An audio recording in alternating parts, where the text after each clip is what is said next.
को एक कंपनी के मैनेजिंग डायरेक्टर ने हायर किया, हाँ ठीक है, इंडिया में। वो कहता है जी मेरी सेक्रेटरी जो है हमारे कंपनी के सारे सीक्रेट्स को लीक कर रही है। ये कंपनी थी अब्रॉड की कंपनी, उसको इंडिया का मैनेजिंग डायरेक्टर बनाया हुआ था, ठीक है। He was not the owner of the company, he was given the designation of managing director, ठीक है। सो उसने कहा मेरी सेक्रेटरी जो है इन्फॉर्मेशन मेरी सारी लीक कर रही है हमारे उसकी, आप जो है ये पता करके बताओ कि वो किस बिजनेस कॉम्पिटिटर से मिलती है बाहर जाके।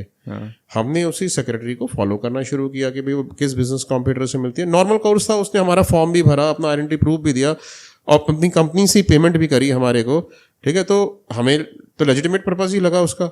जब हमने उसको गर्ल को फॉलो किया तो तीसरे चौथे दिन वो लड़की जाके अपने बॉयफ्रेंड से कार में मिली। She was just smoking and drinking with her boyfriend, ठीक है। हमें लगा नॉर्मल सी मूवमेंट है, तो अपने बॉयफ्रेंड से मिल रही है। हमने उसको बताया कि भाई वो अपने बॉयफ्रेंड से मिल रही है। वो एकदम से एंग्जाइटी में आ गया, इसकी फोटोग्राफ लो, इसका वीडियो लो। मैंने कहा कि सर वो अपने बॉयफ्रेंड से मिल रही है, it is not your business competitor. कहता नहीं आप वीडियो लो, आप इसकी फोटो बनाओ, इसकी फोटो बनाओ। हमने फोटो बना तो ली, वीडियो बना तो ली, लेकिन हमने उसको दी नहीं, ठीक है। हमने कहा कि अभी वेट करते हैं, क्योंकि मुझे उसकी एंग्जाइटी पे वैसे भी शक सा हो गया थोड़ा। फिर 3-4 दिन बाद वो किसी और से तो मिली नहीं, फिर उसी बॉयफ्रेंड से जाके मिली। वो एक होटल के रूम में चेक इन करने लगे, तो हमने होटल में जब वो जा रहे थे अंदर, हमें कहता है वो होटल में जा रहे हैं और कोई इसकी वो नहीं है। फिर से एंग्जाइटी में आ गया, आप इसकी वीडियो बनाओ, होटल में जाते हैं, मुझे अंदर वीडियो चाहिए, मुझे रूम तक की वीडियो चाहिए, कि रूम के अंदर कौन से रूम में जा रहे हैं ये चाहिए। मेरे को एकदम इसके ऊपर शक हो गया, मुझे लगा कि इसको इतनी एंग्जाइटी क्यों है कि अपने बॉयफ्रेंड के साथ ये घूम रही है, ठीक है। तो हमने उसकी वीडियो जो है बनाई नहीं उस दिन। अच्छा, अब क्योंकि मैं उसकी एंग्जाइटी को समझ गया था, वो कहते जी नमन जी आप तो इनएफिशिएंट हो, आप वीडियो नहीं बना पा रहे हो, ठीक है। हमने कहा जी हमारा रोल ही नहीं था वीडियो बनाना, हमारा काम था आपके कंप्यूटर के साथ बनाना, उसके बॉयफ्रेंड के साथ की पर्सनल मोमेंट्स कैप्चर करना हमारा काम थोड़ी है, ठीक है। तो क्या हमने कहा आपको अगर ये सब चाहिए ना, आप छोड़ो इसको, हमें केस करना नहीं है, पैसे अपने वापस ले जाओ। तो पैसे ने तो आया नहीं। 2 दिन बाद हमारा जो ऑफिस था वो शीशे का गेट था, उसमें मैग्नेटिक लॉक था।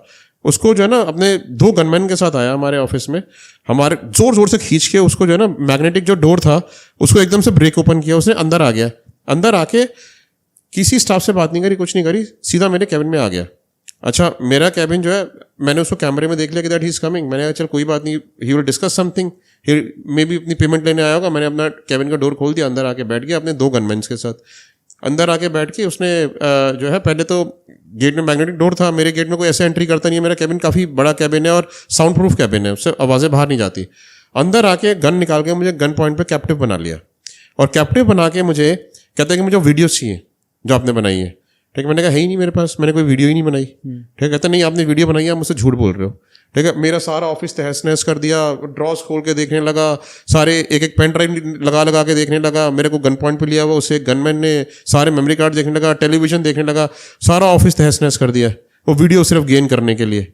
फिर जो है इतने में इस बात को जो है जब उसको मिल नहीं रही थी, ही बहुत ज़्यादा बौखला रहा था वो, ठीक है, इधर उधर की बातें कर रहा था, इरैशनल इलॉजिकल बातें कर रहा था। तो अच्छा, और ड्रिंक किए हुए था उस दिन वो, ठीक है। तो अब क्या हुआ कि मैं बैठा हुआ था, इतने में काफ़ी टाइम निकल गया, इस बात काफ़ी टाइम गुजर गया। तो मेरे स्टाफ ने बाहर से नॉक करना शुरू किया कि भाई अंदर चल क्या रहा है, इतना टाइम कैसे हो गया। तो वो अलर्ट हो गया। अलर्ट होने के बाद उसने कहा कि अब जो बाहर से नॉकिंग शुरू हो गई है, ठीक है, तो अब जो है कुछ इशू हो सकता है। तो उसने जो कैमरा लगा था उसी DVR निकाली, ठीक है, जो उसके गनमैन ने अपने जो है हैंडल पे जहाँ पे हाथ लगाया था रुमाल से अपने फिंगरप्रिंट्स वगैरह साफ किए। उसको लग रहा था कि सिर्फ वही DVR वहाँ पे लगी हुई है और वो कैमरास की वो DVR ले गया, लेकिन वो मेरे फोन्स भी साथ में ले गए अपने। उनको लगा कि अब इशू होने वाला है। अच्छा, मेरे फोन में क्या, मेरे फोन में ना बग डला हुआ था, जिससे हम सिक्योरिटी के लिए हमें डालना ही पड़ता है, ठीक है, कि कभी कोई ऐसी सिचुएशन हो जाए। तो उस बग में क्या होता है कि मेरे फोन के चारों ओर जो भी बात चल रही है ना वो कोई भी सुन सकता है। जब मेरा गेट नहीं खुल रहा था तो मेरे ऑफिस के स्टाफ ने मेरी जो वाइफ जो दूसरी डायरेक्टर है कंपनी में, उनको इन्फॉर्म किया कि ऐसे चल रहा है अंदर। उन्होंने तभी जब मेरे को रूम मॉनिटरिंग में ले लिया, रूम मॉनिटरिंग में लेकर उनको सुनाई देना शुरू हो गया कि अंदर चल क्या रहा है। उन्होंने इमीडिएटली पुलिस को इन्फॉर्म कर दिया। पुलिस को इन्फॉर्म करने के बाद और नीचे बिल्डिंग की सिक्योरिटी को इन्फॉर्म कर दिया। बिल्डिंग में एटलीस्ट 20-25 गार्ड थे उस टाइम पे, 20-25 गार्ड जो है पूरी रेल बना के ऊपर आने लगे। इतने में इसको शक हो गया, इसने जल्दी जल्दी अपने फिंगरप्रिंट्स मिटाए, DVR लेके ये निकल गया। लेकिन इसको ये नहीं पता कि जो फ़ोन है उससे हम इसकी लोकेशन भी ट्रैक कर रहे हैं, जो मेरा फ़ोन ले गया था, ठीक है, और उसमें हम इनकी आवाज़ें भी सुन पा रहे हैं बाहर निकल के जो ये गए हैं। तो ये तो अलग चला गया, इसके दोनों गनमैन अलग चले गए। इसके गनमैन के पास DVR और फोन्स दोनों चीज़ थी। तो पुलिस जब हमारे उसमें आई तो बड़े हैवी सेक्शंस में केस रजिस्टर हुआ, 384, 392, कई सारे सेक्शंस लगाए गए, बड़ा हैवी केस बना, और इसके दोनों गनमैन को जाकर तो उसी दिन अरेस्ट कर लिया। वो तो अरेस्ट वहीं पर ही हो गए।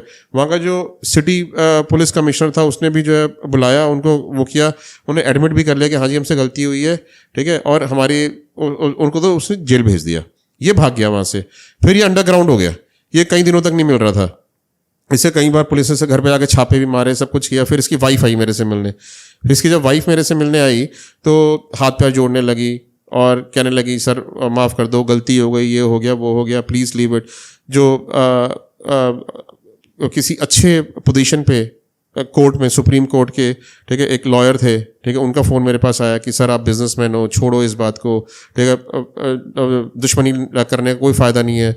सब ने कई जगहों से मुझे फ़ोन आने शुरू हो गए कि सर अपनी कंप्लेंट को, वो कंप्लेंट तो वापस ले नहीं सकते, इतना सीवियर क्राइम था, आप जो इसको सबसाइड करवाओ किसी तरीके। बड़े सारे लोगों के फ़ोन आए। फिर थोड़े टाइम बाद इसके बेल पे जो वो गए थे अंदर, जो जेल में गए थे गनमैन, वो भी छूट के आ गए।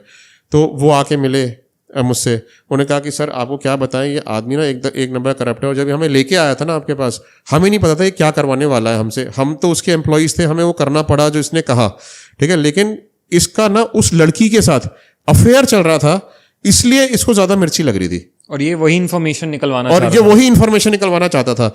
ये उसकी वाइफ ने भी एडमिट किया जब वो मुझसे मिलने आई कि सर मुझे पहले से इन दोनों के रिलेशनशिप के ऊपर शक था, ठीक है। तो बेसिकली सिचुएशन हमने सोची नहीं थी कि राइज हो सकती है, सारा कैलकुलेट था, हर चीज कैलकुलेट थी, बट ये रिस्क आ गया।